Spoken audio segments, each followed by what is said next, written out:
এই দেখো, এই কালারফুলটা কি বলো তো? মনে হচ্ছে না সন্দেশ? না গো, সন্দেশ না।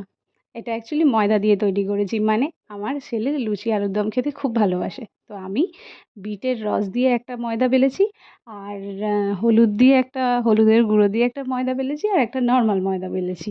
তো এই ৩ টে ময়দাকে একসাথে বড় রুটির আকারে করে ৩ টেকে একসঙ্গে রেখে রোল করে কাট করে নিয়েছি। তার জন্য ওরকম কালারফুল লাগছিল। তো তারপরে লুচির আকারে ভেজে নিয়েছি। আমার ছেলে যেহেতু লুচি আলুর দম খেতে ভালোবাসে, তাই এইটা আমি করেছি। কারণ ওর জ্বর হয়েছিল তো, মুখে একদম রুচি নেই, কিচ্ছু খেতে চাইছে না। তাই ভাবলাম একটু কালারফুল কিছু দেখে যদি খেতে চায় ও। আর হ্যাঁ, এটা আমি ইউটিউব দেখে করেছি। আমি জানি এটা সবাই দেখেছো ইউটিউবে। তো আমিও ইউটিউব দেখেই এটা করেছিলাম। তো কালারফুল দেখে ও খুব এক্সাইটেড ছিল যে, মা কি সুন্দর করছো তুমি।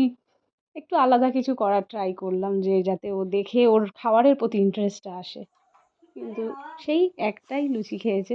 কিন্তু যাই হোক, খেয়েছে। শরীরটা এখন ভালো নেই, তার জন্য খেতে পারছে না, পরে খাবে। যাই হোক, ঘরের সবাই খুব ভালো খেয়েছে।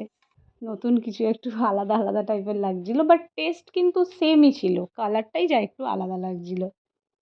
তো এটা ছিল কালকের সানডে ব্রেকফাস্ট আমাদের।